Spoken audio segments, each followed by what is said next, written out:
الحمد للہ رب العالمین ولا عدوان الا علی الظالمین والصلاة والسلام علی اشرف المرسلین وعلی آلہ واصحابہ اجمعین اما بعد اللہم صلی وسلم وبارک علی سیدنا وحبیبنا ومولانا محمد وآلہ وصحبہ اجمعین اللہم اغفر لی ولجمیع المؤمنین والمؤمنات والمسلمین والمسلمات برحمتک یا ارحم الراحمین۔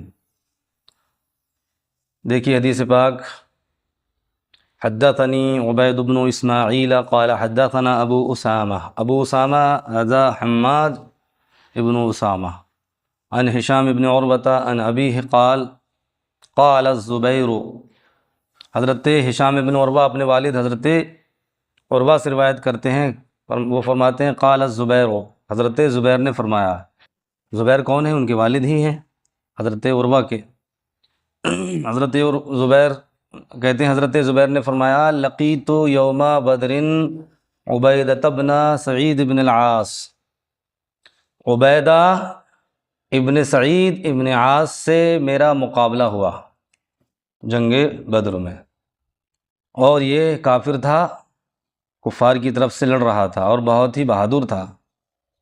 وَهُوَ مُدَجَّجٌ، اور وہ اپنے آپ کو پورا لوہے میں ڈھک کے آیا تھا، ایک آہنی لباس پہن کر آیا تھا، پوری طرح اپنے آپ کو لوہے میں ڈھکے ہوئے تھا۔ مدجج کہتے ہیں شاک السلاح، یعنی جبکہ پورا اپنے پورے بدن کو آدمی ہتھیاروں سے ڈھک لے۔ لا یرا منہ الا عیناہ،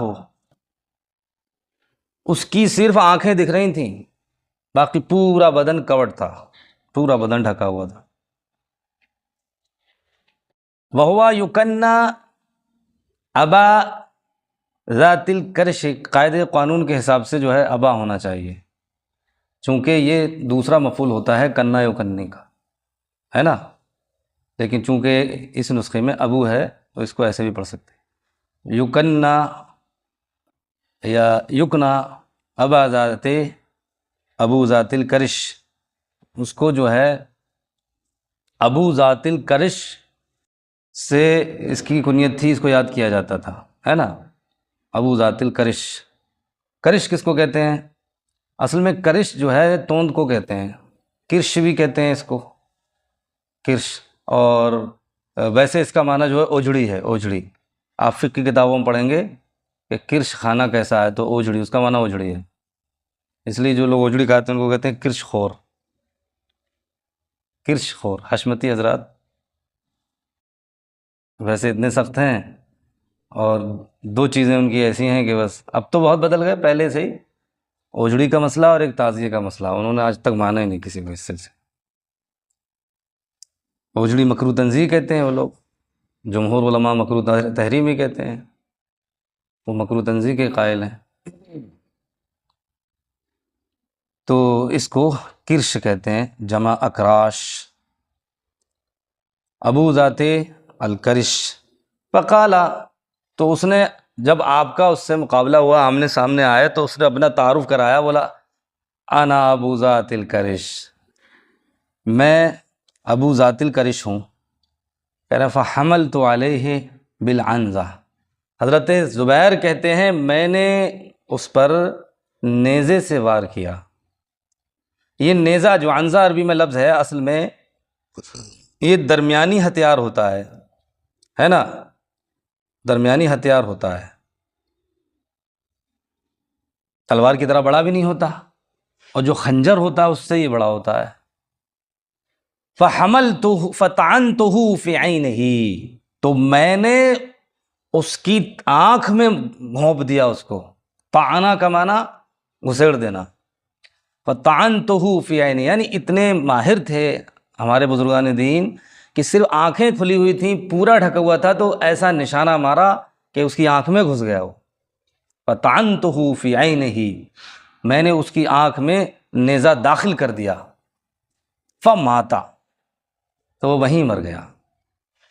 اب یہاں تک بات ہو گئی، لیکن اب دیکھیے قال ہشام، حضرت ہشام فرماتے ہیں، اب چونکہ حضرت ہشام تو آپ کے پوتے ہیں حضرت زبیر کے، کہتے ہیں فَأُخْبِرْتُ، اب دیکھیے اتنی جو سند تھی یہاں تک کی وہ بالکل موصول تھی، آپ نے دیکھی، اس لیے اس کو الگ رکھا امام بخاری نے۔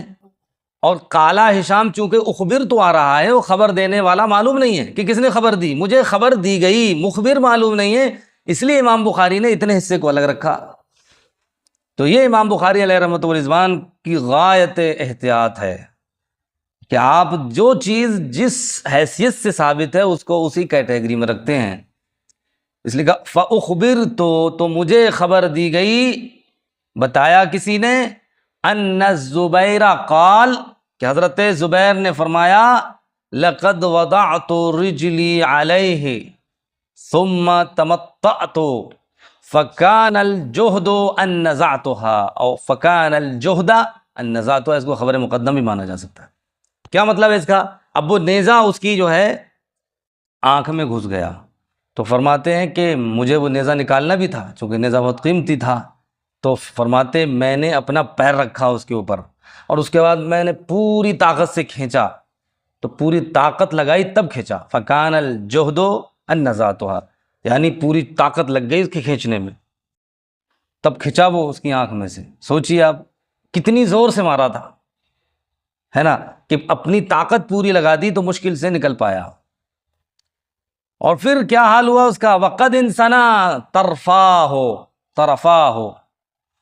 کہ اس کی دونوں کنارے، اس میں دونوں طرف دھار ہوتی ہے، تو کہا اس کے دونوں کنارے جو ہے وہ لوٹ گئے تھے، دونوں کنارے لوٹ گئے تھے۔ قال عروہ، حضرت عروہ کہتے ہیں فسألہ ایاہ رسول اللہ صلی اللہ علیہ وسلم فآتاہ، اب چونکہ یہ نیزہ بہت قیمتی تھا، اس لیے کہتے ہیں کہ رسول کریم صلی اللہ علیہ وسلم نے ان سے یہ طلب فرما لیا کہ مجھے دے دو یہ، تو کہتے ہیں جب رسول کریم صلی اللہ علیہ وسلم نے ان سے طلب فرما لیا، اب دیکھیں یہاں پر چونکہ عنزہ تو مؤنث ہے تو ضمیر ہونا چاہیے تھا فسألہ ایاہا، ایاہا، دوسرے نسخے میں ایاہا ہے اور اس میں ایاہو ہے، تو دونوں جائز ہیں۔ تعویل کرنا پڑے گی کہ یہاں پر عنزہ کو رمح کے معنی میں لے لیا، سمجھ رہے ہیں، جب دو لفظ ہوں قریب المعنی ہوں یا مترادف ہوں، اس میں سے ایک مذکر ہو ایک مؤنث ہو، تو دوسرے لفظ کو ایک لفظ کو دوسرے لفظ کے معنی میں لے کر اس کی طرف ضمیر لوٹالنا جائز، جیسے یہاں پر ہے دیکھیے وَسَأَلَهُ إِيَّاهُ، رسول کریم صلی اللہ علیہ وسلم نے آپ سے وہ نیزہ طلب فرما لیا، فَآتَاهُ، تو آپ نے حضور صلی اللہ علیہ وسلم کی بارگاہ میں پیش کر دیا، فَلَمَّا قُبِضَ، تو اب یہ نیزہ حضور کے پاس ہی رہتا تھا، حضور صلی اللہ علیہ وسلم ہی کے پاس رہتا تھا، ہے نا، مالک تو حضرت زبیر ہی تھے لیکن عاریتاً حضور کے پاس تھا، جب تک حضور صلی اللہ علیہ وسلم ظاہری حیات سے رہے یہ نیزہ آپ ہی کے پاس رہا۔ فَلَمَّا قُبِضَ رسول اللہ صلی اللہ علیہ وسلم، جب نبی کریم صلی اللہ علیہ وسلم کا وصال ہو گیا تو پھر یہ نیزہ حضرت زبیر نے لے لیا، چونکہ وہ مالک تھے اس کے، لیکن پھر حضرت ابو بکر صدیق رضی اللہ تعالیٰ عنہ نے مطالبہ کیا، فَأَعْطَاهُ، تو آپ نے ان کو دے دیا، ہے نا، حضرت ابو بکر صدیق کے پاس رہا۔ فلما قبض، پھر جب حضرت ابو بکر صدیق رضی اللہ تعالیٰ عنہ کا وصال ہوا 2 سال کے بعد، پھر حضرت زبیر کو مل گیا وہ نیزہ، ہے نا، لیکن پھر کیا ہوا، سألہا عمر ایاہ، پھر حضرت عمر رضی اللہ تعالیٰ عنہ نے ان سے مانگ لیا، فأعطاہ ایاہ، تو آپ نے ان کو دے دیا۔ فلما قبض عمر، پھر جب حضرت عمر رضی اللہ تعالیٰ عنہ کا وصال ہوا تو آپ نے پھر لے لیا، کیونکہ آپ مالک تھے اس لیے ہر بار آپ کے پاس پہنچ جاتا تھا وہ۔ اس کے بعد جب آپ کا وصال ہوا آپ نے لے لیا اس کو، پھر حضرت عثمان رضی اللہ تعالیٰ عنہ نے آپ سے طلب کیا تو آپ نے ان کو دے دیا۔ فلما قتل عثمان، پھر جب حضرت عثمان غنی رضی اللہ تعالیٰ عنہ کی شہادت ہو گئی، وقعت عند آل علی، پھر یہ نیزہ جو ہے اولاد علی کے پاس چلا گیا، لیکن شارحین فرماتے ہیں کہ یہ بات درست نہیں ہے، بلکہ یہاں پر جو ہے آل کا جو لفظ ہے نا یہ ناسک کی طرف سے زیادہ ہو گیا، اصل میں وقعت عند علی، تو حضرت علی رضی اللہ تعالیٰ عنہ کے پاس پہنچ گیا یہ نیزہ۔ حضرت علی رضی اللہ تعالیٰ عنہ کے پاس جب پہنچا فطلبہا عبداللہ ابن زبیر، تو حضرت عبداللہ ابن زبیر رضی اللہ تعالیٰ عنہ نے مانگ لیا۔ کیا مطلب ہے اس کا؟ یعنی مطلب یہ ہے کہ حضرت زبیر رضی اللہ تعالیٰ عنہ تو شہید ہو گئے، حضرت مولا علی رضی اللہ تعالیٰ عنہ کے دور خلافت میں جنگ جمل میں آپ شہید ہوئے تھے، ہے نا، تو جنگ جمل میں جب شہید ہو گئے تو ابھی حضرت علی رضی اللہ تعالیٰ عنہ کی خلافت باقی تھی، تو حضرت زبیر تو رہی نہیں، اس لیے ان کے بیٹے نے مانگ لیا حضرت عبداللہ، کیونکہ حضرت زبیر رضی اللہ تعالیٰ عنہ کی شہادت جنگ جمل میں واپسی پر ہوئی ہے، جنگ جمل میں واپسی پر ہوئی ہے۔ فطلبها عبداللہ ابن الزبیر، تو حضرت عبداللہ ابن زبیر رضی اللہ تعالیٰ عنہ نے وہ نیزہ مانگ لیا، فکانت عندہ، وہ نیزہ آپ ہی کے پاس رہا، حتی قتل، ہے نا، یہاں تک کہ آپ عبد الملک ابن مروان کے ایام خلافت میں سن 73 میں شہید ہو گئے۔ حجاج ابن یوسف ظالم نے آپ کو شہید کر دیا تھا مکہ مکرمہ میں۔ تو اس میں دیکھیے جو اصل چیز ہے وہ یہ ثابت کرنا کہ حضرت زبیر رضی اللہ تعالیٰ عنہ جنگ بدر میں شریک ہوئے تھے، اور آپ نے بہت ہی بہترین طریقے سے جہاد کیا تھا، جس کا ذکر یہاں پر آیا ہے۔ آگے حدیث دیکھیے، حدثنا ابو الیمان حکم ابن نافع قال اخبرنا شعیب ابن ابی حمزہ عن الزہری، امام زہری، قال اخبرنی ابو ادریس اعظ اللہ ابن عبداللہ، کہتے ہمیں خبر دی ابو ادریس اعظ اللہ ابن عبداللہ نے، ان عبادۃ ابن الصامت، حضرت کہ عبادہ ابن صامت، ان کے یہ سند جو ہے پیچھے گزر چکی ہے، یہ ابو ادریس اعظ اللہ جو ہیں یہ شامی ہیں، ہے نا، اور یہ بھی قاضی تھے، یہ بھی قاضی ہیں، اور حضرت عبادہ ابن صامت یہ بھی قاضی ہیں۔ تو یہاں روایت القاضی عن القاضی، یہ ابو ادریس اعظ اللہ یہ تابعی ہیں، اجلہ تابعین میں سے ہیں، حضرت عبادہ ابن صامت صحابی رسول ہیں، انصاری ہیں اور عقبی ہیں آپ، ہے نا۔ وَكَانَ شَهِدَ بَدْرًا، دیکھیے، اور اس کے ساتھ ساتھ یہ بھی ہے کہ آپ بدری ہیں، حضرت عبادہ ابن صامت۔ حضرت عبادہ ابن صامت رضی اللہ تعالی عنہ، ان رسول اللہ صلی اللہ علیہ وسلم، اب دیکھیں یہاں پر پیچھے یہ بات گزر چکی ہے، ایسی حدیث گزری تھی، وہاں پر لفظ اخبرہ محذوف مانا تھا کہ بغیر لفظ اخبرہ محذوف مانے ہوئے عبارت درست نہیں ہوگی، یعنی عبادہ ابن صامت وَكَانَ شَهِدَ بَدْرًا اخبرہ، ہے نا، انہوں نے خبر دی، کیا خبر دی؟ ان رسول اللہ صلی اللہ علیہ وسلم قال بایعونی، کہ رسول کریم صلی اللہ علیہ وسلم نے فرمایا کہ مجھ سے بیعت کرو، اور پیچھے بات گزر چکی ہے، پوری حدیث گزر چکی ہے کتابوں الایمان میں، وہاں آپ پڑھ چکے ہیں اس کو کہ کن کن چیزوں پر بیعت ہوئی تھی اور اس کے سارے مسائل، آپ حدیث دیکھ لیں۔ تو یہاں اتنا ثابت کرنا تھا کہ حضرت عبادہ ابن صامت بدری صحابی ہیں۔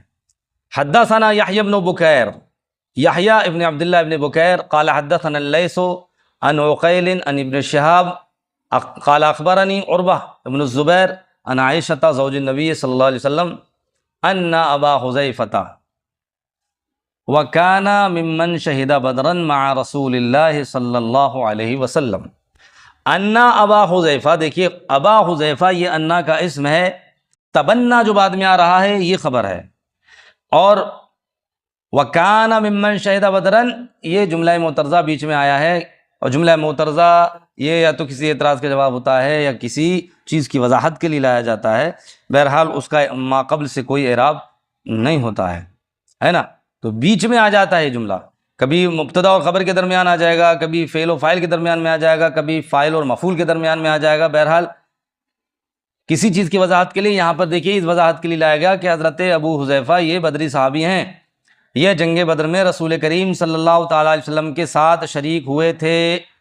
اب دیکھیے ابو حذیفہ، یہ ابو حذیفہ کون ہے؟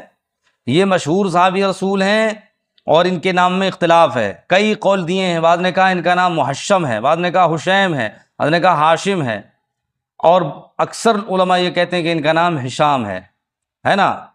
تو یہ ابو حذیفہ ہشام ابن عتبہ ابن ربیعہ ابن عبد شمس، یہ انہوں نے دونوں قبلوں کی طرف نماز پڑھی، دونوں قبلوں کی طرف نماز پڑھی، اور دونوں ہجرت ہی کی ہیں، حبشہ کی طرف بھی ہجرت کی ہے، تو بہرحال ان کی بڑی فضیلت ہے، اور ساتھ یہ کہ یہ بدری صحابی ہیں، بدری صحابی ہیں۔ کیا کیا انہوں نے؟ تبنا سالمن، انہوں نے حضرت سالم کو متبنا بنایا تھا، سالم ابن معقل کو، اور یہ جو تھے ان کے آزاد کردہ غلام تھے، تبنا سالمن، لیکن علم اور فضل میں بہتوں پر فضیلت رکھتے تھے، کہ جب صحابہ نے پوچھا کہ یا رسول اللہ صلی اللہ علیہ وسلم میں قرآن پڑھنا چاہتا ہوں، کس سے پڑھوں؟ تو حضور صلی اللہ علیہ وسلم نے چند صحابہ کے نام لیے تھے، حضرت ابی ابن کعب، حضرت عبداللہ ابن مسعود اور حضرت سالم، یہی سالم ابن معقل، سالم مولا ابو حذیفہ، اس نام سے جانے جاتے ہیں آپ، ہے نا، اس نام سے جانے جاتے ہیں۔ تو حضرت سالم جو تھے یہ شہید ہو گئے تھے، وہ جنگ جو ہوئی تھی اس میں طاعون انواس میں شہید ہو گئے تھے، طاعون جو پھیلا تھا ملک شام میں، اس میں آپ کا وصال ہو گیا تھا۔ حضرت عمر رضی اللہ تعالیٰ عنہ نے کہا تھا کہ اگر وہ زندہ ہوتے تو میں انہیں خلیفہ بناتا، میری رائے تھی کہ انہیں خلیفہ بنایا جائے، لیکن چونکہ پہلے ہی وصال ہو گئے تھے۔ اس سے ان کے مرتبے کا پتہ چلتا ہے کہ کتنا بڑا مرتبہ تھا حضرت سالم کا، لیکن یہ ابو حذیفہ کے جو ہے آزاد کردہ غلام تھے، انہوں نے ان کو متبنہ بنا لیا، بیٹا بنا لیا، منہ بولا بیٹا بنایا، کیونکہ پہلے تبنی چلتی تھی، اور خود رسول اللہ صلی اللہ علیہ وسلم نے حضرت زید ابن حارثہ کو بیٹا بنایا تھا، منہ بولا بیٹا۔ تو پہلے یہ قانون تھا کہ جو بیٹا بنا لیتا تھا، چونکہ پردہ تو نازل نہیں ہوا تھا، تو اس میں گھر میں آنا جانا لگا رہتا تھا، اور جب پردہ نازل ہو گیا تب بھی یہ تھا کہ وہ تو بیٹا ہی ہے، اس لیے وہ بلا روک ٹوک مستورات کے سامنے آیا جایا کرتے تھے جو متبنہ ہوا کرتے تھے، اور ان کا یہ پہلے یہ حکم تھا کہ جس نے ان کو متبنہ بنایا ہے اس کی طرف نسبت کر کے انہیں بلایا جائے گا۔ جیسے مثلاً یہ ہیں تو ان کو کہا جاتا تھا سالم ابن ابی حذیفہ، جیسے حضرت زید کو کہا جاتا تھا زید ابن محمد، ہے نا۔ اور اس میں یہ بھی تھا کہ اس دوران اگر دونوں میں سے کسی کا انتقال ہو گیا، متبنی اور متبنہ میں سے، تو ایک دوسرے کے وارث ہوں گے، وہ ایک دوسرے کے وارث ہوں گے۔ تو حضرت سالم گھر میں رہتے ہی تھے، اور اصل میں یہ جو مولا تھے ان کی بیوی کے تھے، یہ اصل ان کی بیوی کے تھے یہ سالم، پھر انہوں نے ان کو دے دیا۔ وَأَنْكَحَهُ ابْنَةَ أَخِيهِ، حضرت ابو حذیفہ نے ان کا نکاح اپنی بھتیجی ہند بنت الولید ابن عتبہ سے کر دیا تھا، ہے نا، اپنی بھتیجی سے نکاح بھی کر دیا تھا، ولید ابن عتبہ کی بیٹی سے۔ یہ ولید ابن عتبہ جو تھے یہ ایمان نہیں لائے تھے، یہ جنگ بدر میں مارے گئے تھے، لیکن اس کے بعد کہتے ہیں وَهُوَ مَوْلًا لِامْرَأَةٍ مِّنَ الْأَنصَارِ، اور یہ ایک انصاری عورت کے مولا تھے۔ کما تبنا رسول اللہ صلی اللہ علیہ وسلم زیدن، جیسے کہ نبی کریم صلی اللہ علیہ وسلم نے حضرت زید کو اپنا بیٹا بنایا تھا۔ وَكَانَ مَن تَبَنَّى رَجُلًا فِي الْجَاهِلِيَّةِ دَعَاهُ النَّاسُ إِلَيْهِ، اور کہتی ہیں حضرت ام المؤمنین عائشہ صدیقہ کے زمانے جاہلیت کا دستور تھا کہ جب کوئی کسی کو بیٹا بنا لیتا تھا تو لوگ اسی کی طرف نسبت کر کے اسے پکارتے تھے۔ وَوَرِثَ مِن مِّيرَاثِهِ، اور اس متبنہ کو متبنی کی میراث سے مال بھی ملتا تھا، حصہ ملتا تھا۔ یہ قانون چلتا رہا حتیٰ انزل اللہ تعالی، یہاں تک کہ اللہ رب العزت نے سورہ احزاب کی آیتیں نازل فرمائیں اور تبنی کو باطل کر دیا۔ اللہ تعالیٰ نے فرمایا ادعوہم لآبائہم، فرمایا کہ تم ان کو ان کے باپوں کی طرف منسوب کر کے بلاؤ، ہے نا، ادعوہم لآبائہم فإن لم تعلموا آباءهم فإخوانكم في الدين ومواليكم۔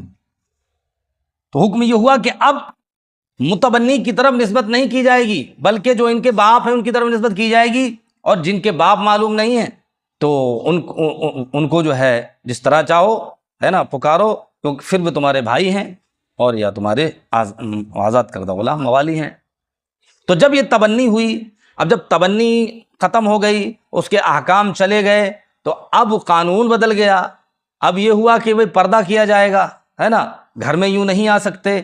فجاءت سہلۃ النبی صلی اللہ علیہ وسلم، ہے نا، تو حضرت سہلہ نبی کریم صلی اللہ علیہ وسلم کی بارگاہ میں حاضر ہوئیں۔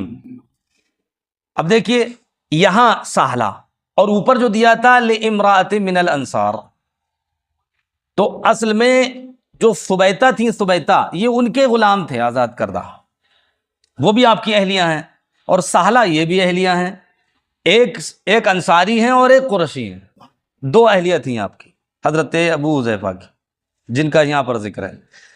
تو حضرت سہلہ نبی کریم صلی اللہ علیہ وسلم کی بارگاہ میں حاضر ہوئیں، فذکر الحدیث، اس کے بعد جو ہے راوی نے آگے پوری حدیث ذکری۔ امام بخاری علیہ رحمہ، آپ کو معلوم ہے امام بخاری علیہ رحمہ جو ضرورت کی چیز ہوتی ہے، جو موضوع سے متعلق ہوتی ہے اس کو لے لیتے ہیں، باقی چھوڑ دیتے ہیں۔ یہ پوری حدیث کتاب النکاح میں آئی ہے۔ انہوں نے آ کر کیا کہا، حضرت سالہ آئیں اور آنے کے بعد انہوں نے عرض کیا، یا رسول اللہ صلی اللہ تعالیٰ علیہ وسلم، پہلے تبنی کا حکم تھا اور آپ کو معلوم ہے کہ سالم ہمارے گھر میں رہتے تھے، ان کا آنا جانا ہوتا تھا، اور ہم جو ہے اپنے گھریلو کپڑوں میں ہوا کرتے تھے کیونکہ ہم بیٹا ہی مانتے تھے ان کو، آنا جانا ان کا ہوتا رہا۔ لیکن اب چونکہ حکم جو ہے یہ ختم ہو چکا ہے، یہ حکم ختم ہو چکا ہے تبنی کا، لیکن اب بھی وہ آتے ہیں، انہیں ہمارے یہاں چونکہ ضرورت رہتی ہے، ان کا آنا جانا پھر بھی ہوتا ہے۔ تو میں دیکھتی ہوں کہ ابو حذیفہ کے چہرے کی رنگت بدل جاتی ہے جب وہ آتے ہیں، نہیں پسند نہیں کرتے نا، کیونکہ یہ لوگ جو ہے اللہ و رسول کی اطاعت میں پوری طرح مستغرق تھے۔ تو اگرچہ وہ بیٹے تھے، پہلے سے سارا معاملہ تھا، لیکن جب قانون آ گیا تو اب آپ کے گھر میں ان کا آنا پسند نہیں کرتے تھے آپ کہ کوئی آئے اب۔ تو اس لیے فرماتے ہیں کہ میں دیکھتی ہوں وہ کہتے تو نہیں ہے، لیکن ان کے چہرے کا رنگ بدل جاتا ہے، چہرے کی کیفیت بدل جاتی ہے، مجھے اندازہ ہو جاتا ہے کہ یہ آنا پسند نہیں کرتے، تو میں کیا کروں، مجھے کیا کرنا چاہیے۔ تب حضور صلی اللہ علیہ وسلم نے انہیں حل بتایا تھا، فرمایا ارضعیہ، انہیں دودھ پلا دو، فرمایا انہیں دودھ پلا دو، جب تم انہیں دودھ پلا دو گی تو وہ تمہارے رضائی بیٹے ہو جائیں گے، تبنی تو ختم ہو گئی لیکن اب وہ تمہارے رضائی بیٹے ہو جائیں گے، اور جب رضائی بیٹے ہو جائیں گے تو کوئی بات نہیں ہے، وہ تمہارے گھر آئیں گے جائیں گے، تو کوئی بیٹے ہو گئے، اب تو رشتہ قائم ہو جائے گا۔ تو اس کے بعد حضرت سہلہ کو یہ حل بڑا پسند آیا، حضور صلی اللہ علیہ وسلم نے پیش فرمایا، ارشاد فرمایا، حضور صلی اللہ علیہ وسلم کے ارشاد کے مطابق یہ اپنے گھر گئیں، اور جانے کے بعد انہوں نے حضرت سالم کو اپنا دودھ پلا دیا، اور حضرت سالم جو ہے ان کے بیٹے بن گئے، ہے نا۔ تو یہ جو ہے ارضائے کبیر کا مسئلہ پیدا ہوا یہاں سے، بالکل بڑے تھے، ارضائے کبیر کا مسئلہ ہوا، کیونکہ آپ جانتے ہیں کہ رضاعت کا مسئلہ جو ہے وہ تو ایام شیر خواری کے قریب ہے، یعنی 2.5 سال ہے ہمارے یہاں، 2.5 سال کا حکم ہے کہ 2.5 سال کے اندر دودھ پلایا تب رضاعت ثابت ہوگی، اور اس کے بعد اگر دودھ پلایا تو رضاعت ثابت نہیں ہوگی، ہے نا، مشہور چیز ہے یہ۔ تو آخر یہ جو ہے پورے آدمی جوان، اور انہیں جو ہے حضرت سہلہ نے دودھ پلایا اور حضور صلی اللہ علیہ وسلم باقاعدہ حکم دیا، تو ارضائے کبیر کا مسئلہ پیدا ہوا، ہے نا۔ تو کیا بڑے آدمی کو دودھ پلایا جائے تو کیا وہ بیٹا بن جائے گا؟ تو ظاہر سی بات ہے ائمہ اربعہ کا اس بات پر اتفاق ہے کہ نہیں بنے گا، نہیں بنے گا۔ تو پھر حضور صلی اللہ علیہ وسلم نے ان کو کیوں حکم دیا؟ کہا یہ حضور کا اختیار ہے، یہ حضور کا اختیار ہے، آپ صاحب شریعت ہیں، آپ مقنن ہیں، قانون ساز ہیں۔ ہمارے آقا صلی اللہ علیہ وسلم صرف شارح شریعت نہیں ہیں بلکہ شارع شریعت ہے، سمجھ رہے ہیں؟ شارع اور شارع میں بہت بڑا فرق ہے، کہ لوگ انہیں سمجھتے ہیں کہ وہ صرف اللہ رب العزت کے حکم کو لوگوں تک پہنچاتے ہیں، صرف اتنا کام نہیں ہے صرف، بلکہ آپ جس کے لیے چاہتے ہیں جو چیز حرام کر دیں اور جس کے لیے چاہے حلال کر دیں، آپ قانون، آپ کا ہاتھ میں قانون ہے، اللہ رب العزت نے آپ کو سب کچھ عطا فرما دیا ہے نا۔ اس لیے آقا علیہ الصلوۃ والتسلیم نے وہ چیز جو دوسروں کے لیے جائز نہیں ہے، آپ نے حضرت سالہ اور جو ہے ان کے لیے، سالم کے لیے جائز قرار دے دی، اور فرمایا کہ تم انہیں جا کر دودھ پلا دو اور وہ تمہارے بیٹے ہو جائیں گے۔ تو یہ اختیار مصطفیٰ صلی اللہ علیہ وسلم ہے پوری طرح، سمجھ رہے ہیں؟ ایک دلیل اور مل گئی اختیار مصطفیٰ پر، کہ دیکھیے یہ قانون ہے، اور حضور صلی اللہ علیہ وسلم جس کے لیے چاہیں قانون بدل دیں، حضور نے بدل دیا۔ ایسی کتنی مثالیں ہیں۔ اعلیٰ حضرت امام اہل سنت علیہ رحمۃ و رضوان نے پوری کتاب لکھی، رسالہ ہے چھوٹا سا، ہے نا، منیت اللبیب ان التشریع بید الحبیب، اس میں اس طرح کی دلائل آپ کو اور دوسرے مل جائیں گے، اس کا مطالعہ کریں، اختیار مصطفیٰ صلی اللہ علیہ وسلم۔ لیکن یہ تو بات اپنی جگہ ہوئی، اس میں جو ہے خود ازواج مطہرات کا اختلاف تھا کہ ارضائے کبیر کا مسئلہ کیسا ہے۔ تو حضرت ام المومنین عائشہ صدیقہ اسی حدیث کی وجہ سے اپنی بھانجیوں اور اپنی بھتیجیوں کو یہ حکم دیتی تھیں کہ اگر تم کسی کو اپنا بیٹا بنانا چاہتی ہو تو اس کو دودھ پلا دو، وہ تمہارا بیٹا ہو جائے گا۔ لیکن دوسری ازواج مطہرات حضرت ام سلمہ اور دوسری ازواج مطہرات اس کو جائز نہیں کہتی تھی، وہ کہتی تھی نہیں نہیں نہیں، یہ تو رسول کریم صلی اللہ تعالیٰ علیہ وسلم نے خاص ان کے لیے حکم دیا تھا، یہ سب کے لیے نہیں ہے۔ اس لیے ائمہ اربعہ کا اس بات پر اتفاق ہے کہ ارضاء کبیر ثابت نہیں ہے، لیکن اب جو ہے جا کر کے غیر مقلدین نے اس مسئلے کو اٹھایا، اور انہوں نے جو ہے ان کے مفتیوں نے اس بات کا فتویٰ دیا ہے کہ تمہارے ہاں جو ڈرائیور وغیرہ رہتے ہیں جن سے تمہیں خطرہ رہتا ہے، ظاہر سی بات رہتے ہیں، اور نوکر چاکر رہتے ہیں کام کرنے والے، اور ان سے خطرہ رہتا ہے، اور وہ غیر محرم رہتے ہیں، بہت سارے حادثے ہوئے ہیں، اور یہ نوکر رکھنا ضروری کیوں، خود سے کام کر نہیں سکتے، تو سعودیہ کے مفتیوں نے کہا ہے کہ تم انہیں دودھ پلا دو، تمہارے بیٹے ہو جائیں گے، انہیں دودھ پلا دو تمہارے بیٹے ہو جائیں گے، تو خطرہ ختم، کیونکہ پھر بیٹے ہو گئے تو کوئی بات ہی نہیں ہے۔ لیکن ائمہ اربعہ کے یہاں یہ نہیں ہے نا۔ یہ تو ہو گیا، یہ حدیث کی تشریح ہو گئی، یہ اس تعلق سے چیزیں ہو گئیں، لیکن مستشرقین کو ایک میٹر مل گیا، انہوں نے کہا دیکھیے ہم نہ کہتے تھے کہ اسلام بے حیائی کا حکم دیتا ہے، ہم کہتے تھے نا اسلام بے حیائی کا حکم دیتا ہے، یہاں پر کیا حضور صلی اللہ علیہ وسلم نے حکم دیا حضرت سالہ کو کہ جاؤ انہیں دودھ پلا دو، توبہ توبہ توبہ، وہ گئیں جا کر کے انہوں نے انہیں دودھ پلا دیا۔ یہ تو بڑی شرم کی بات ہے کہ ایک داڑھی والا آدمی ایک عورت کا دودھ پیے، ہے نا، ایک داڑھی والا آدمی ایک عورت کا پستان پکڑ کے دودھ پیے۔ تو ان مستشرقین نے بڑا باویلا مچایا، لوگوں کے ذہنوں کو بڑا گندا کیا، حتیٰ کہ مصر کے علماء نے اس تعلق سے بہت کچھ لکھا، اور ہمارے استاد ڈاکٹر عبد المہدی عبد الہادی عبد القادر جو بہت بڑے محدث تھے، ان کا انتقال ہو گیا، تو انہوں نے کہا کہ میرا اس پہ ڈیبیٹ ہوا تھا، پھر ڈیبیٹ ہوا اس مسئلے پر، انہوں نے کہا بخاری میں ایسی حدیثیں ہیں، اس میں جو ہے بہت ساری حدیثیں جھوٹی ہیں، ایسا ہو ہی نہیں سکتا کہ رسول کریم صلی اللہ علیہ وسلم ایسی بات کا حکم دیں، یہ امام بخاری نے جھوٹی حدیث اس میں داخل کی۔ اس طرح کی وہ پروپیگنڈے بناتے ہیں اور پھیلاتے ہیں تاکہ جو ہے بخاری شریف کی عظمت کو ختم کر دیں۔ تو آپ نے ان سے کہا، اس سے جس سے ڈیبیٹ ہوا تھا اس سے کہا کہ یہ بتا، اس میں صرف یہی تو ہے کہ حضور صلی اللہ علیہ وسلم نے حضرت سہلہ کو حکم دیا کہ جاؤ دودھ پلا دو، اور انہوں نے جا کر کے دودھ پلا دیا، فَأَرْضَعَتْهُ، انہوں نے دودھ پلا دیا، یہ کہاں ثابت ہے اس سے کہ انہوں نے ان کے منہ میں پستان ہی دیا تھا؟ بس اتنا ہی تو ہے کہ دودھ پلایا، وہ رضاعت ثابت ہو گئی۔ اور دوسری بات یہ کہ فقہاء نے یہ مسئلہ ذکر کیا ہے کہ دودھ پلانے کے لیے یہ ضروری نہیں ہے کہ منہ میں پستان دیا جائے اور منہ کے ذریعے دودھ جائے، ناک کے ذریعے اگر دودھ چلا جائے تب بھی رضاعت ثابت ہو جائے گی، کیونکہ اصل مسئلہ ہے جوف میں دودھ جانا، اور جوف میں دودھ جو ہے ناک کے ذریعے بھی جا سکتا ہے، نلکی کے ذریعے بھی جا سکتا ہے، کیسے بھی چڑھا دیا جائے دودھ پہنچ جائے بس۔ تو کیوں ایسا ممکن نہیں ہے؟ اور بالکل ہوگا ایسا کہ حضرت سہلہ نے وہ دودھ جو ہے کسی برتن میں نکالا ہوگا، اور اس کے بعد حضرت سالم کو دیا ہوگا اور انہوں نے پیا ہوگا۔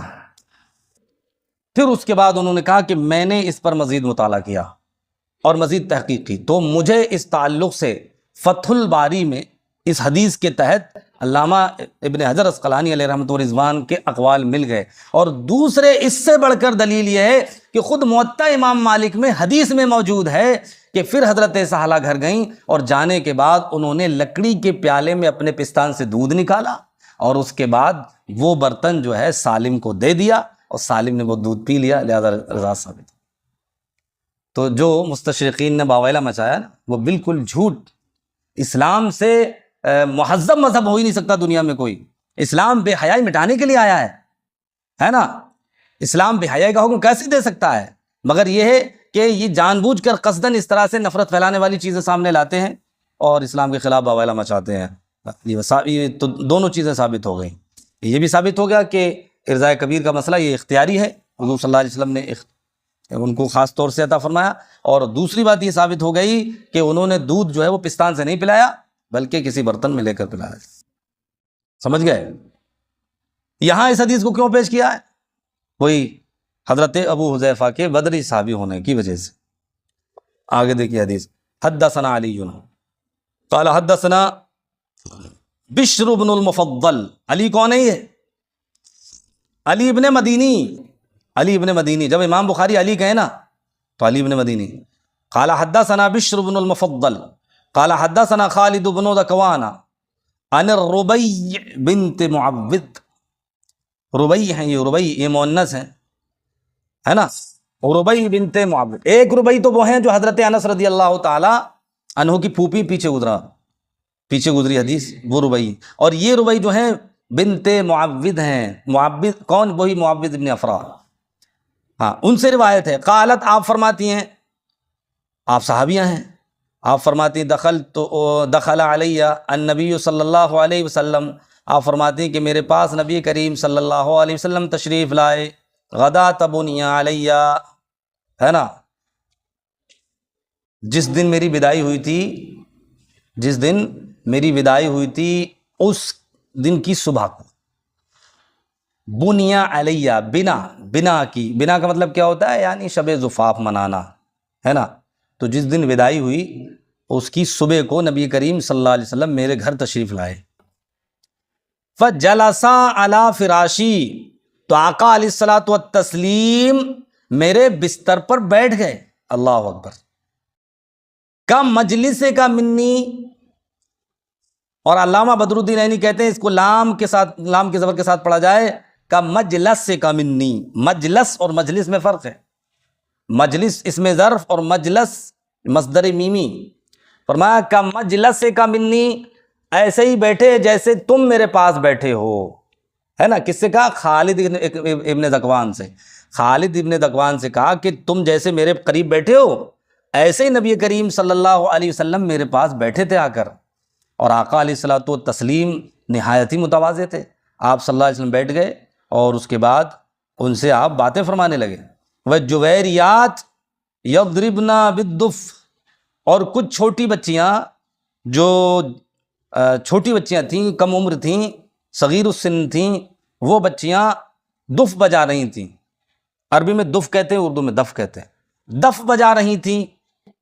یندبن من قتل من آبائہن یوم بدر، جنگ بدر میں جو ان کے آبا و اجداد شہید ہوئے تھے ان کی مرثیہ خوانی کر رہی تھیں، ہے نا. ندبا، آپ جانتے ہیں ندبہ میت کے اوصاف بیان کرنا، ان کے اوصاف بیان کر رہی تھیں اور دف بجا رہی تھیں. اور یہ جو ہے خوشی کے موقع پر ایسا ہوتا تھا. قالت، یعنی دف بجانا خوشی کے موقع پر ہوتا تھا، خوشی کے موقع پر تو ہوتا تھا. ہاں. حتیٰ قالت جاریتن، یہاں تک کہ ایک بچی نے یہ بات کہی. کیا کہی؟ وہ بولی وفینا نبی یعلم ما فی غدی. اس نے اپنے قصیدے میں جو پڑھا اس میں یہ شعر بھی پڑھا کہ اور ہمارے درمیان ایسے نبی تشریف فرما ہیں جو کل کی باتیں جانتے ہیں، ہے نا. یہ بات اس بچی نے کہی.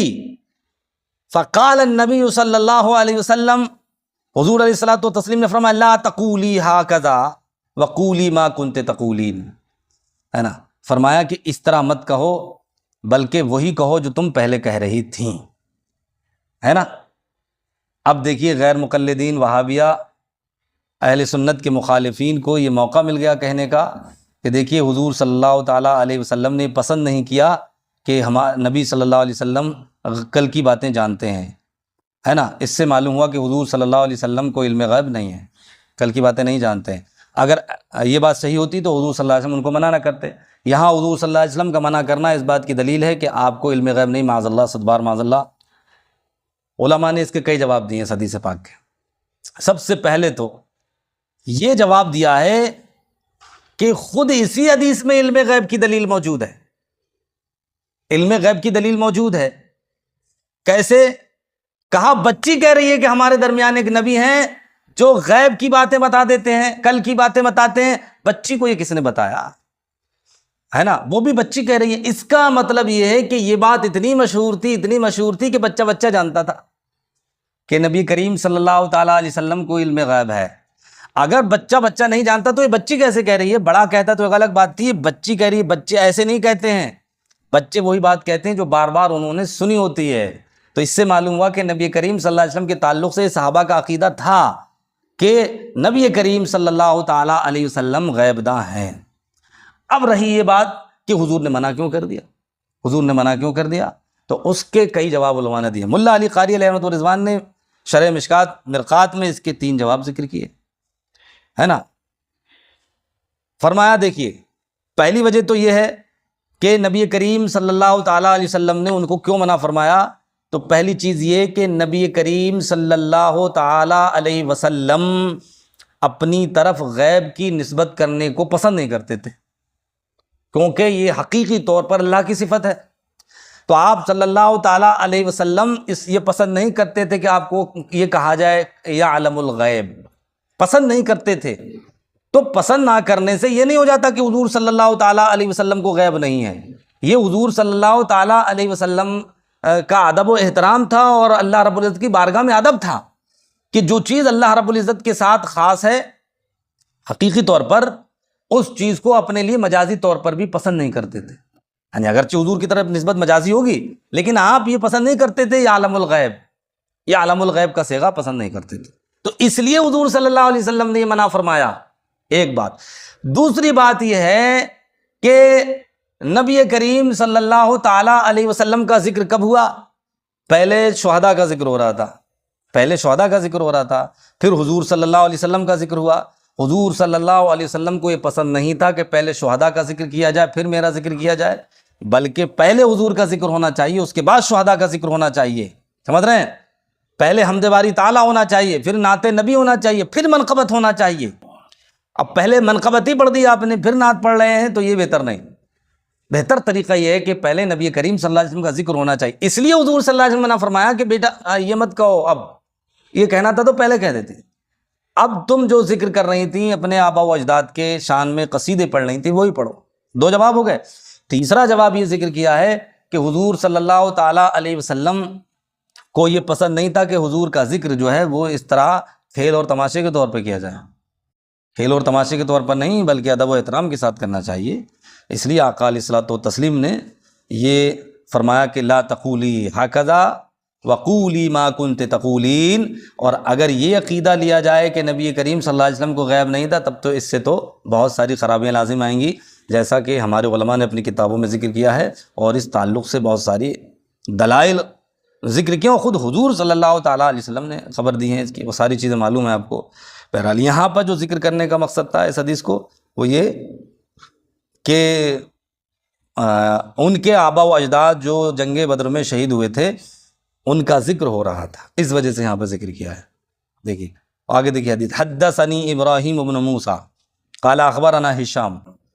یہ دیکھیے یہاں دیکھیے ہشام، یہاں ہشام دیکھیے، ہشام حدثنی ابراہیم بن موسیٰ قال اخبرنا ہشام. ہشام یہ ہشام ابن یوسف قاضی صنعاء ہیں، ہے نا. حضرت معمر سے جب ہشام روایت کریں تو یہ ہشام ابن عروہ نہیں ہے، ہشام ابن عروہ تو ان کے بعد ہے، ان کا رتبہ تو ان کے بعد ہے. یہ ہشام ابن یوسف صنعانی قاضی صنعاء ہیں. حضرت معمر سے روایت کرتے ہیں، معمر ابن راشد یمنی الازدی عن الزہری. تحویل سند دیکھیے، وحدثنا اسماعیل ابن ابی اویس قال حدثنی اخی، وہ اپنے بھائی عبدالحمید ابن ابی اویس سے روایت کرتے ہیں، ان سلیمان ان محمد ابن ابی عتیق ان ابن شہاب. دیکھیے یہ سب کے سب مدنی ہیں، ہے نا. اسماعیل ابن ابی اویس یہ امام مالک کے بھانجے ہیں، یہ مدنی ہیں، ان کے بھائی بھی مدنی ہیں. آگے دیکھیے حضرت ابن شہاب مدنی ہیں. آگے جا کے سند بدل گئی. تو قاعدہ یہ کہ جب کوفی سند ہو اور اس میں سلیمان آئے تب اعمش ہوں گے. سلیمان ابن بلال ہیں، سلیمان ابن بلال ان محمد ابن ابی عتیق ان ابن شہاب ان عبید اللہ ابن عبداللہ ابن عتبہ ابن مسعود ان ابن عباس، حضرت عبداللہ ابن عباس رضی اللہ تعالیٰ عنہ قال اخبرنی ابو طلحہ، مجھے حضرت ابو طلحہ نے خبر دی، ہے نا. ابو طلحہ ان کے سوتیلے والد ہیں. صاحب رسول اللہ صلی اللہ علیہ وسلم، نبی کریم صلی اللہ تعالیٰ علیہ وسلم کے صحابی ہیں. وَكَانَ قَدْ شَهِدَ بَدْرًا مَعَ رسول اللہ صلی اللہ علیہ وسلم. دیکھا آپ نے اس جملے کے لیے یہاں پر ذکر کیا، کیا فرمایا وہ آگے آ رہا ہے. کیا انہوں نے خبر دی؟ انہ قال، آپ نے فرمایا لا تدخل الملائکۃ بیتا فیہ کلب ولا صورۃ. آپ نے کہا کہ اس گھر میں فرشتے داخل نہیں ہوتے جس میں کتا رہتا ہو، ہے نا، اور اس گھر میں بھی داخل نہیں ہوتے جس میں تصویر ہو۔ اب کتا یہاں مطلق بولا گیا ہے یہاں، لیکن مطلق مراد نہیں ہے، بلکہ اس سے مراد وہ کتا ہے جو شوقیہ طور پر پالتے ہیں، راہ شکار کا کتا، ہے نا، اور کھیتی کی حفاظت کا کتا، اور گھر کی حفاظت کا کتا، تو یہ اس سے مستثنا ہے۔ جو شوقیہ طور پر پالتے ہیں، جیسا کہ رواج بنا پڑا اس ٹائم، اس طرح کے کتے رکھنے سے منع کیا گیا، جیسا کہ آپ نے حدیث کی کتابوں میں پڑھا۔ ولا صورتن، اور نہ اس گھر میں فرشتے داخل ہوتے ہیں جس میں کوئی تصویر ہو۔ اب اس سے کون سی تصویر مراد ہے؟ کہہ رہے ہیں یرید صورت التماثیل التی فیہا الارواح، ہے نا، جاندار کی تصویر مراد ہے۔ رہی سینری وغیرہ کسی چیز کی تو اس میں کوئی حرج نہیں ہے۔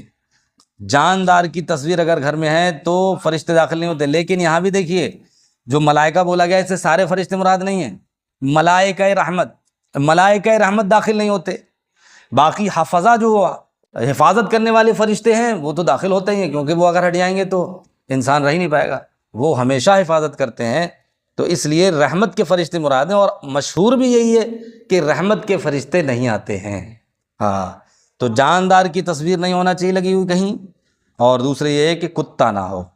ہاں، آگے دیکھیے حدیث پاک، حدثنا عبدان قال اخبرنا عبداللہ۔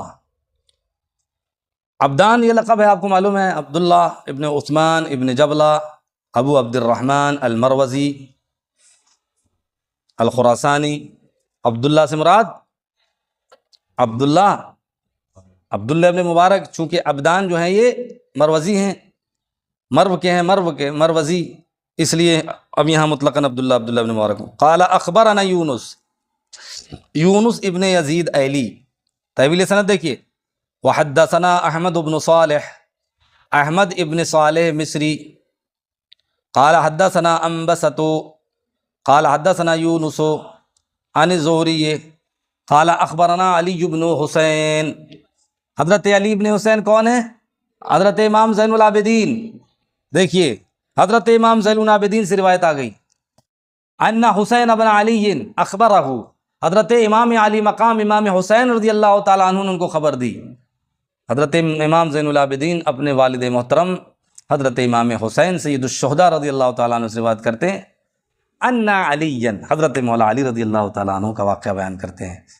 حضرت مولا علی رضی اللہ تعالیٰ عنہ نے فرمایا، کانت لی شارف من نصیبی من المغنم یوم بدر، کہتے ہیں کہ جنگ بدر میں جو مال غنیمت مجھے ملا تھا کا اس حصے سے میرے پاس ایک اونٹنی تھی۔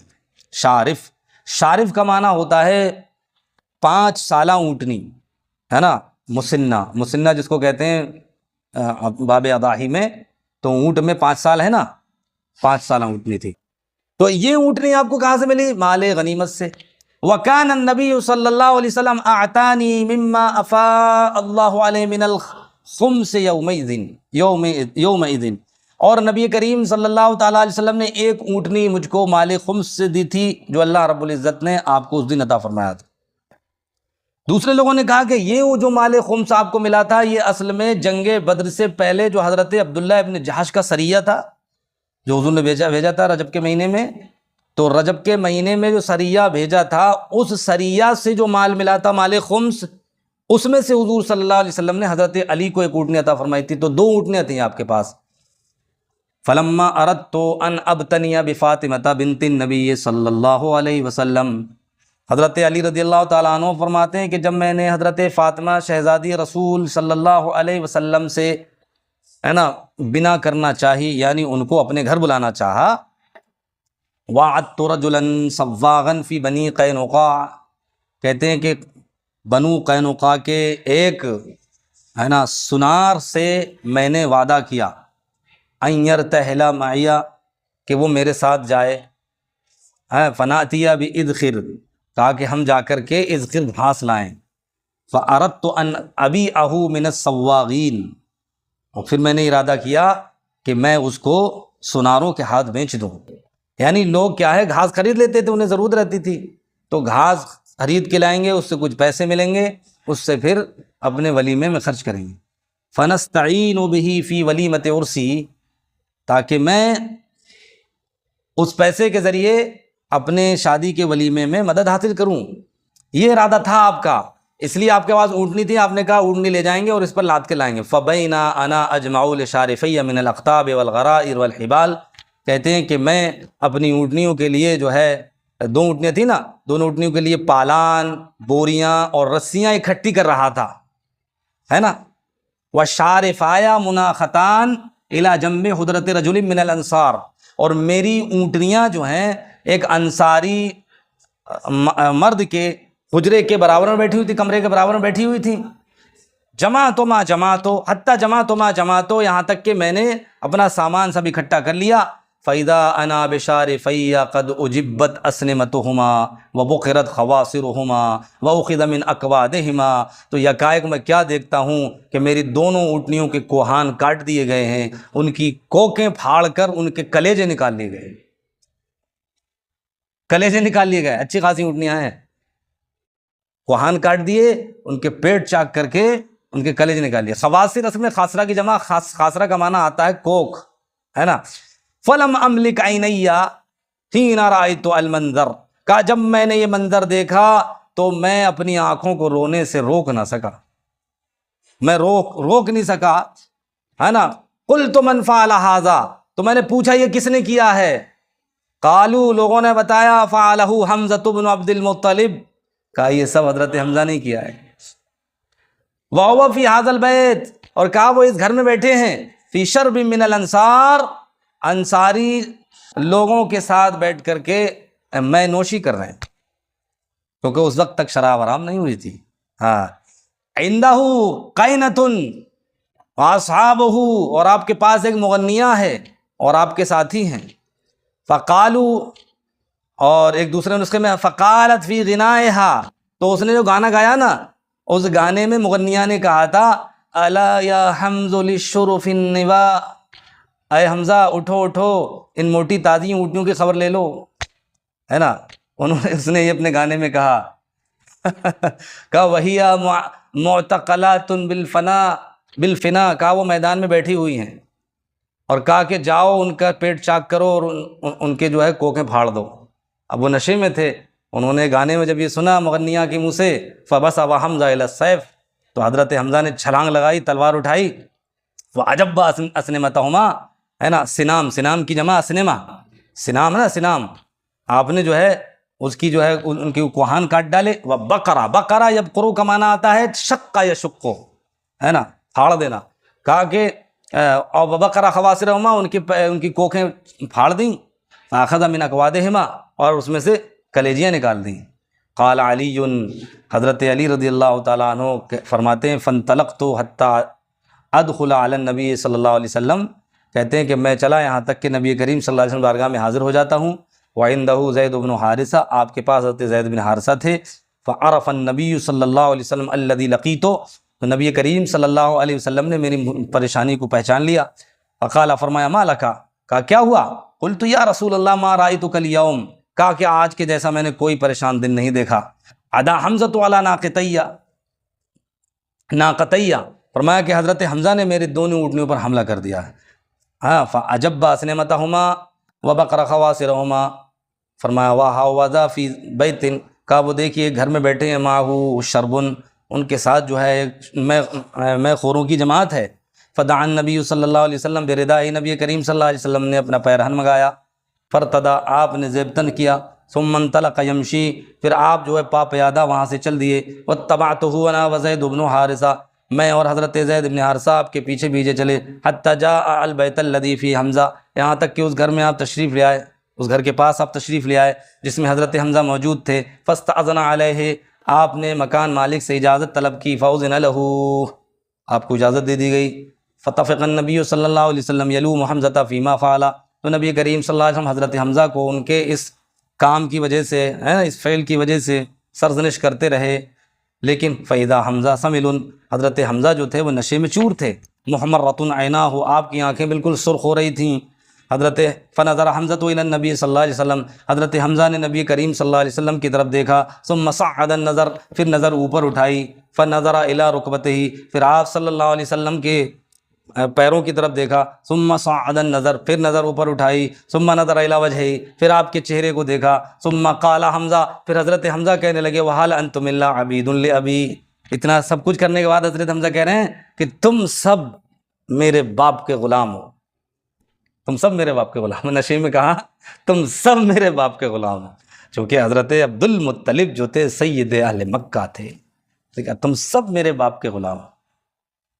فعرف النبی صلی اللہ علیہ وسلم انہ ثمل، تو نبی کریم نے پہچان لیا کہ نشے میں چور ہے، نشے میں چور ہے، اس وقت ان سے بات کرنا درست نہیں ہے۔ دیکھیے اس وقت بات نہیں کرنا چاہیے، ایسے وقت میں یہ آدمی بہت زیادہ غصے میں ہو اور بات نہیں کرنا چاہیے۔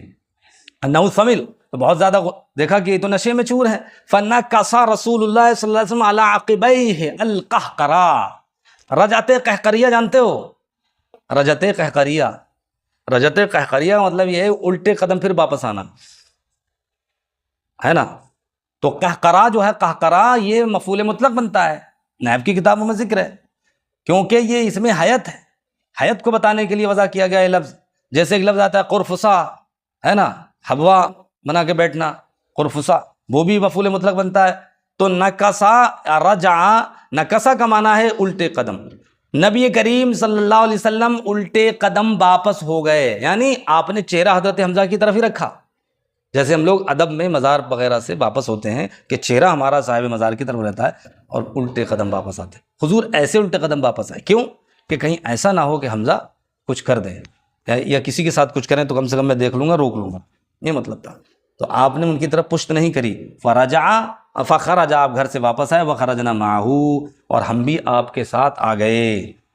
تو اب یہاں پر دیکھیے جو بیان کیا ہے وہ یہ کہ حضرت علی رضی اللہ تعالی عنہ جنگ بدر میں شریک ہوئے تھے اور آپ کو وہ اونٹنی مال غنیمت میں ملی تھی، اس وجہ سے یہاں اس کو بیان کیا، اور یہ واقعہ جنگ بدر کے بعد کا ہے، چونکہ اس وقت تک شراب حرام نہیں ہوئی تھی، اس لیے آگے دیکھیے حدیث پاک۔ حدثنا محمد بن عباد قال حدثنا ابن عیینہ قال انفذہ لنا ابن الاصفہانی، حضرت سفیان ابن عیینہ کہتے ہیں کہ یہ حدیث پاک ہمیں ابن اصفہانی، جن کا نام عبد الرحمن ابن عبداللہ ابن اصفہانی نے مکمل سند کے ساتھ سنائی۔ انفذہ کا ایک معنی یہ ہے، اور انفذہ کا ایک معنی دوسرا یہ کہ مرسلن سنائی، سمعہ من ابن معقل، انہوں نے یہ حدیث پاک ابن معقل سے سنی، عبداللہ ابن معقل، وہ کہتے ہیں ان علی کبر علی سہل ابن حنیف، سہل ابن حنیف کے جنازے پر تکبیر پڑھی۔ اب یہاں پر دیکھیے مطلقاً دیا ہے، تکبیر پڑھی، کتنی پڑھی یہ نہیں بتایا اس میں، لیکن دوسری روایت سے پتہ چلتا ہے کہ آپ نے 5 تکبیریں پڑھیں، ایک روایت میں کہ 6 تکبیریں پڑھیں، حالانکہ ائمہ اربعہ کا اس بات پر اتفاق ہے کہ جنازے میں تکبیریں 4 ہی ہوں گی، 4 پر اضافہ کرنا جائز نہیں، لیکن اگر امام اضافہ کر دے تو مقتدیوں کو چاہیے کہ اتباع نہ کریں، ہاں اتباع نہ کریں، کیونکہ کچھ افعال ایسے ہوتے ہیں امام ان کی مطابقت نہیں کی جاتی۔ نماز بھی مسائل ہیں بہت سارے، معلوم ہونا چاہیے ہر نمازی کو کہ کون سے ایسے مسائل ہیں جن میں اتباع کی جائے گی، کون سے ایسے مسائل ہیں جن میں امام کو تنہا چھوڑ دیا جائے گا، اتباع نہیں کی جائے گی، ہے نا؟ جیسے یہ قاعدہ اخیرہ کر کے 5ویں کے لیے کھڑا ہو گیا تو مقتدیوں کو چاہیے کہ اتباع نہ کریں، انتظار کریں، اگر لوٹ آئے تو ٹھیک ہے، نہیں تو اپنا اپنا سلام پھیر دیں، تو ایسے جو ہے اتباع نہیں کی جائے گی۔ اب آپ نے جب ان کے جنازے پر 6 یا 5 تکبیریں پڑھیں تو بعد میں لوگوں نے حضرت سے گزارش کی کہ حضرت تکبیریں تو 4 ہی ہوتی ہیں، آپ نے 5 تکبیریں کہیں یا 6 تکبیریں کہیں، تو آپ نے فرمایا انہو شہد بدرن، فرمایا کہ بدر میں شریک ہوئے تھے۔ تو کیا مطلب ہے اس کا؟ یعنی مطلب یہ ہے کہ ان کی امتیازی شان ہے، حتیٰ کہ جنازے کی نماز میں تکبیریں بھی ان کی زیادہ پڑھی جائیں گی کیونکہ ان کا مرتبہ زیادہ ہے۔ یہ دیکھیے آپ، تو یہ حضرت کو اختیار تھا، ہے نا؟ تو آپ نے جو ہے زیادہ تکبیریں ان کے مرتبے کی وجہ سے پڑھی تھیں، تو اس سے یہ ثابت ہو گیا کہ حضرت سہل ابن حنیف یہ بدری صحابی ہیں، ہے نا؟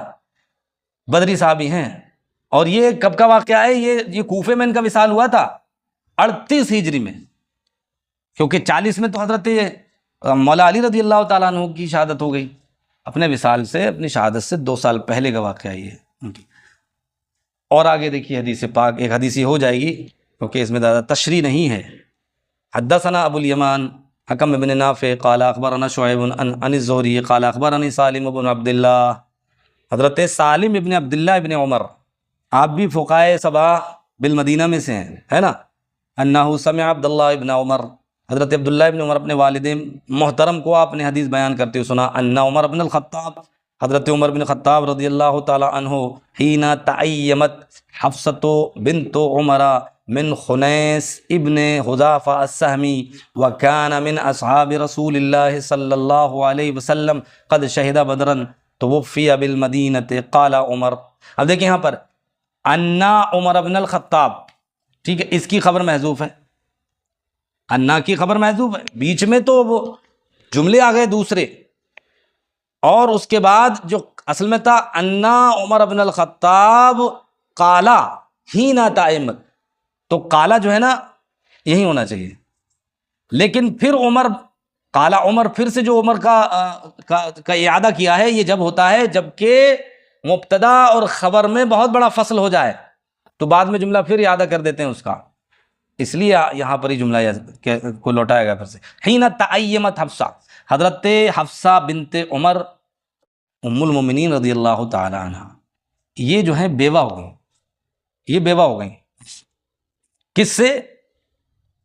خنیس ابن حذافہ سہمی سے. یعنی حضرت خنیس ابن حذافہ سہمی آپ کے پہلے شوہر ہیں، اور وہ بدری صحابی ہیں، جنگ بدر میں شریک ہوئے تھے آپ، اور یہ عبداللہ ابن حذافہ سہمی کے بھائی ہیں، وہی حضرت عبداللہ جن کو لیٹر لے کر بھیجا تھا آپ نے، اور رومی بادشاہ نے آپ کو قید کر لیا تھا، ہے نا، وہ حضرت حذافہ خنیس ابن حذافہ سے. وَكَانَ مِنْ أَصْحَابِ رسول اللہ صلی اللہ علیہ وسلم. ایک بات یہ بتائی، قد شہد بدرا، بدر میں آپ شریک ہوئے تھے. توفی بالمدینہ، آپ کا مدینہ میں وصال ہوا تھا. اب سوال یہ پیدا ہوتا ہے کہ آپ کا وصال ہوا کب تھا؟ تو اتنا طے ہے کہ آپ کو جنگ میں جو زخم آئے تھے ان کی وجہ سے وصال ہوا، لیکن کون سی جنگ میں آئے تھے اس میں اختلاف ہے. بعض نے کہا کہ بدر میں، بعض نے کہا احد میں، لیکن صحیح یہ ہے کہ بدر میں، کیونکہ حافظ ابن حجر عسقلانی نے بھی دونوں قول ذکر کی. اصابہ میں انہوں نے فرمایا ہے کہ وہ جنگ احد میں جو زخم لگے تھے اس کی وجہ سے آپ کا وصال ہوا، اور فتح الباری میں خود ہی فرمایا کہ جنگ بدر میں جو زخم لگے تھے اس کی وجہ سے. تو راجح یہ ہے کہ جنگ بدر میں ہی آپ کو جو یہ ہوئے تھے، زخم لگے تھے، ان کی وجہ سے آپ شہید ہوئے. کیونکہ نبی کریم صلی اللہ تعالیٰ علیہ وسلم نے حضرت حفصہ جو نکاح فرمایا نا، وہ آپ نے ہجرت کے 25 مہینوں کے بعد فرمایا، اور ایک قول یہ ہے کہ 30 مہینوں کے بعد فرمایا، ہے نا. تو اس سے پتہ چلتا ہے کہ جنگ بدر میں آپ شریک ہوئے، اس میں آپ کے زخم لگے، پھر اس کے بعد مدینہ شریف میں آ گئے، پھر انہی زخموں کی وجہ سے طول پکڑ گئی بیماری اور پھر وصال ہو گیا، تب کا یہ واقعہ ہے. سمجھ گئے؟ قال عمر، حضرت عمر کہتے ہیں فلقیت عثمان بن عفان، تو آپ نے کہا کہ اب بیٹی کا نکاح کہیں دوسرے کا کر دیا جائے. تو آپ نے دیکھا کہ حضرت عثمان سے میں معلوم کر کے دیکھتا ہوں کہ کیا آپ نکاح کریں گے، ہے نا. حضرت عثمان رضی اللہ تعالیٰ عنہ سے ملاقات ہوئی. کہتے ہیں حضرت عثمان سے ملاقات ہوئی، فعرضت علیہ حفصہ، تو میں نے حضرت حفصہ کا معاملہ ان کے سامنے پیش کیا. فقلت، تو میں نے ان سے کہا ان شیطان کا تو کا حفصہ بنت عمر، اگر تم چاہو تو میں تمہاری زوجیت میں دے دوں گا ان کو. قال سانظر فی امری، انہوں نے کہا ٹھیک ہے میں اس بارے میں غور و فکر کرتا ہوں. فلبثت لیالیا، تو چند راتیں ہوئیں، رات مراد کے بول کے دن مراد ہوتے ہیں، کہا کہ چند دن میں نے انتظار کیا. فقال، پھر ملاقات ہوئی. فقال قد بدا لی اللہ اتزوج یومی ھذا، کہا کہ میری رائے یہ ہے کہ میں ابھی ان دنوں اس وقت نکاح نہیں کر سکتا. انہوں نے عذر خواہی کر لی نا حضرت عثمان نے. قال، حضرت عمر فرماتے ہیں فلقیت ابا بکر، پھر اس کے بعد میری ملاقات حضرت ابو بکر سے ہوئی. فقلت، تو میں نے ان سے کہا ان شئت ان کہتک حفصہ بنت عمر، اگر اب چاہیں تو میں حضرت حفصہ کا تم سے نکاح کر دوں. فصمت ابو بکر، تو حضرت ابو بکر خاموش ہو گئے. فلم یرجع الی شیئا، انہوں نے مجھے کوئی جواب نہیں دیا. اب وہ انتظار میں تھے، لیکن آپ نے بالکل سکوت اختیار فرما لیا، ایک لفظ بھی نہیں بولا، ایک لفظ نہیں بولا. حضرت عمر فرماتے ہیں فَكُنْتُ عَلَيْهِ أَوْجَدَ مِنِّي عَلَىٰ عثمان، فرماتے ہیں کہ میں حضرت عثمان سے زیادہ ان سے ناراض ہو گیا، ہے نا، ان سے ناراض ہو گئے. کم سے کم حضرت عثمان نے تھوڑے دن کے بعد جواب تو دے دیا تھا. پہلے تو انہوں نے کہا ٹھیک ہے بتاؤں گا، تو پھر اس کے بعد جواب دیا نہ میں. تو کہا کہ ہاں فلبثت لیالیا، پھر چند دن میں نے انتظار کیا، ثم خطبها رسول اللہ صلی اللہ علیہ وسلم، پھر نبی کریم صلی اللہ علیہ وسلم نے نکاح کا پیغام بھیجا۔ اللہ اکبر، ہے نا، نکاح کا پیغام بھیجا۔ فانکحتها ایاہ، تو میں نے حضور صلی اللہ علیہ وسلم کی زوجیت میں دے دیا آپ کو۔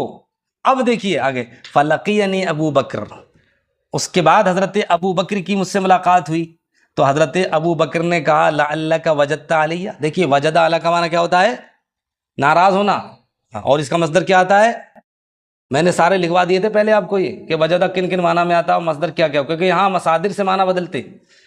وجدہ یجدو سب کا آتا ہے، ماضی مضارع دونوں ایک ہے، ماضی مضارع سے فرق نہیں پڑے گا، باب ایک ہی رہے گا لیکن مصدر سے معنی بدلیں گے۔ تو یہاں وجدہ یجدو موجدتن آئے گا، مصدر موجدہ، وجدہ ہے تو وجد نہیں آئے گا، وجدہ یجدو موجدتن۔ واجد کا معنی ہوتا ہے ناراض، ہے نا۔ فرمایا کہ شاید آپ مجھ سے ناراض ہو گئے جب آپ نے حضرت حفصہ کا معاملہ میرے سامنے پیش کیا تھا، فلم ارجع الیکا، اور میں نے آپ کو کوئی جواب نہیں دیا۔ قلت نعم، میں نے کہا ہاں میں آپ سے ناراض ہو گیا تھا۔ قال، تو آج حضرت ابو بکر صدیق رضی اللہ تعالیٰ عنہ نے راز کھولا کہ میں خاموش کیوں ہوا تھا۔ قال فإنه لم يمنعني ان ارجع الیک فیما اردت، انہو میں جو ضمیر ہے وہ ضمیر شان ہے۔ کہا دیکھیے جب آپ نے میرے سامنے حضرت حفصہ کا جو معاملہ رکھا تھا اس سلسلے میں جواب دینے سے مجھے اس چیز نے روکا کہ مجھے معلوم تھا کہ رسول کریم صلی اللہ تعالیٰ علیہ وسلم نے حضرت حفصہ کا ذکر کیا ہے، حضرت حفصہ کا ذکر کیا ہے میرے سامنے۔ ہاں، تو مطلب یہ کہ حضرت حفصہ کا ذکر ہوا ہے تو اس کا مطلب یہ کہ حضور اپنی زوجیت میں لینا چاہتے ہیں، ہے نا۔ اس لیے جب آپ نے مجھ سے کہا کہ حفصہ سے نکاح کر لو تو میں کچھ نہیں بولا، کیونکہ مجھے معلوم تھا کہ حضور صلی اللہ علیہ وسلم نکاح فرمائیں گے، اور اگر میں اس وقت کچھ بتا دیتا تو یہ راز کو فاش کرنا ہوتا، اس لیے میں نے راز بھی نہیں بتایا۔ تو اس لیے کہا کہ قد ذکرہا فلم اکن لافشی سر رسول اللہ صلی اللہ علیہ وسلم، کہا کہ میری یہ مجال کہاں ہے کہ میں رسول کریم صلی اللہ علیہ وسلم کے کسی راز سے پردہ اٹھا دوں۔ ولو ترکہا، ہاں اگر حضور صلی اللہ تعالیٰ علیہ وسلم اپنی زوجیت میں نہ لیتے لقبلتہا، تو میں پھر نکاح میں لے لیتا۔ تو اس حدیث کو یہاں کیوں ذکر کیا؟ ہاں، کون؟